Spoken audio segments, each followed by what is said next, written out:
And start recording. All right.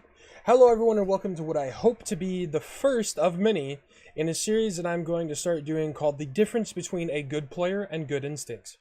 As many of you may know, if you've heard me talk about it before, in PUBG, PlayerUnknown's Battlegrounds, I am a really good player, but I'm not an amazing player. Like, I don't have, some godlike level skill. And there's the difference between, a good player, a skilled player, and an instinctual player. There are some crazy godlike things I've done, but most of the time that can be explained away as instinct. I'm a really good player at heart, but a lot of stuff floods my, my intake. So I can't properly output the information to the game needed quick enough as I input. And I also tell this to some of my teammates, when I take in information, I take it in really fast, but I can't output it fast enough because my body doesn't work like that. As fast as my brain works, my body can't keep up. I can't talk as fast to make call-outs on the information that I intake and the information that I do. So I'm more of a tactician. I like to take things from the back seat and slowly reel out information and tell people what to do and stuff. When I'm dead and spectating, I am probably the best player on the team. Because I'm able to not worry about having to play and just outputting that information to my team so that they can use the information that I'm receiving by switching between people. Technically, I'm like a conscience being the hive mind connection between all the players on my team.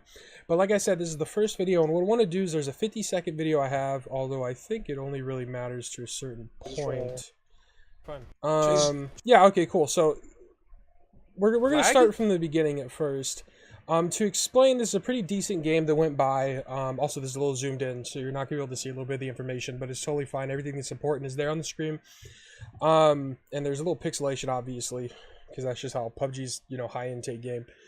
But what you're going to see is me drop-shotting a guy, obviously. Oh, well, you can't see the title. The title of the video, as you see there, is Drop Shot is Real. This is something that I did instinctually, and this happens to me a lot. I have a game where I got 20 kills, and almost all my kills were at the end of the game. I killed the last 3 squads in a squad match by myself. The rest of my team was dead. I killed the last 3 squads by myself. That's not me bragging. That's just like an example of one of the insane things that I've done when I was just pure instinct.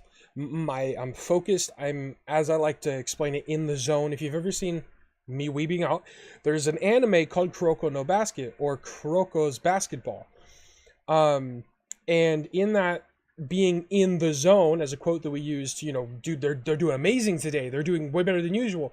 Being in the zone for that anime is actually like an existence or a mindset where you have to open a door, and then once you're in that mindset and out of your usual mind, you're in the zone and you can do things you normally can't. You can go beyond your limits without even trying. So that's what I think is what's happening when I do some of these crazy things. And this is what I'm trying to say. The difference between an instinctual player, good instinct, and a good player, a skilled player, good skill. So this is an example of me being instinctual and just what comes of it. Lag? Yeah. We're probably right next to you. So guys, to our 285.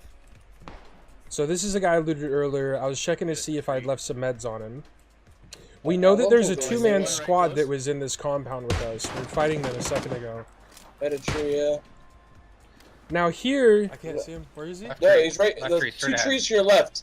The second one. Yeah, you just... So as you could see when I first scope in, I don't know if you have a good enough screen to see it, I actually saw blood splatter. And so the blood splatter indicated to me, as a person witnessing that, like, somebody got shot.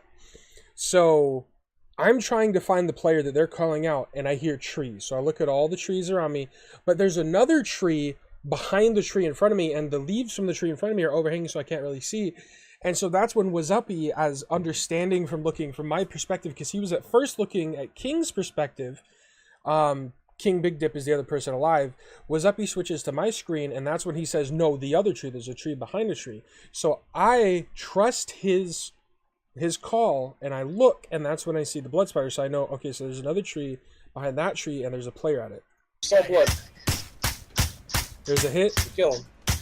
And I noticed he's down, so I just finish him, take the kill like a douchebag. So he got shot from a rock. But yeah, so now we know our front is clear. Right. We knew he got shot from the right. Nice job. One left. Right.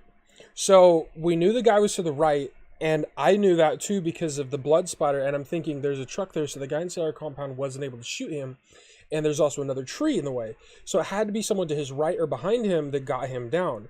Then once two people said to the right, but one said to a rock, I knew, okay, there's a rock, because I know the terrain in that area. There's a rock to the side. So this is the skilled part. This isn't the instinctual part. The skilled player in me understands, okay, there's a guy to the right. There are 4 people left. So the guy to the right is the guy with the Kar 98, and there's still 1 player left in the compound behind us. Now here, we're looking to see where the guy on the right is. I'm going to turn this down. Yeah, to the right of And when I see this, like the blood spatter, I couldn't really tell if he was right here, right here, right here. But when I see this, I know that he's either here or back at the compound. Because I know, this is again, skill player. But my brain processed that so fast, my body couldn't keep up. So my instincts kicked in, and I shit you not, this is something I consciously can understand and comprehend after the fact. I knew at the instant I saw those bullets hitting the concrete, there's one of 2 places he can be, and this was a gamble. He's either in front of the buildings that we came from, or he's behind the building that we came from. So I turned, and as you can see, I turned far enough that if he was right in front of me, here, or here, or here, I would be able to shoot him, or even here. But then I notice he's not there, and I see him here. Sorry, my other screen's in front of my screen. I see him here, so my instinct kicks in on that turn. I switch weapons. I'm already doing it, wow. In mid-turn, I don't see anything. But I see here, in mid-turn, I switch weapons. Lay down. This is all literally, it's 2, because that's what my spray weapon is, my close range weapon, or whatever weapon's on full auto or burst is always on 2. So I press 2 on my mouse because I have a Naga, which is all the buttons are 1 through 12 on the side, or 1 through hyphen and plus equal sign button. I press 2 to switch to my secondary weapon, which is my Scar at that time. That's my full auto weapon. I laid down literally 180 to Z to lay down, all in less than a second. And then I aim to where he's shooting from. Full auto, get him down. This is all in less than a second. So I see those bullets. Turn, lay down, he's dead. In 2 seconds. 2 seconds. Maybe less than 2 seconds, like 1.8 at most. I recognize, contemplate, search, find, destroy. 2.8 seconds at most. That was half instinct, half skill.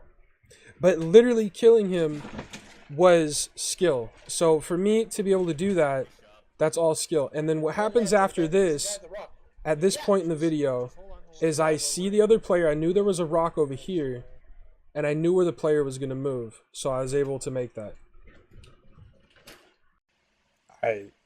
Sorry about that abrupt interruption, guys. Someone came in my room with some dinner, so I had to stop because it was going to get fucking loud, and I didn't want to continue recording and lose my train of thought. So what I did was I waited a little bit, rewatched the video, continue where I was going to leave off. So that's what's going on now. So what's actually what I was going to say, I wasn't going to say much more, luckily, but after I had made that play, as you see, I instantly go for the revive, and I alt look, turning my head but not my character to where I know for a fact the radius, at least, in which the last player is going to be. One thing that I excel at above a lot of other people is paying attention to information that the game is giving me. Some of the best players literally only pay attention to what they see and hear in terms of just game. Like what's happening to them and what's happening to what they're looking at. and what's happening to their friends and what their friends are saying. That's the only information they intake. But I intake sounds from around the world around me that I can hear: distant gunshots, close gunshots, vehicles, things like that. If a person's suppressed, what type of weapon they're using. I'm able to recognize those sounds, the things that are going on. For instance, if I'm running through an area and I listen to a squad and I hear, a squad kill another squad, I know what gun that squad has, and by the distance between the people fighting, I could tell if they have scopes or not.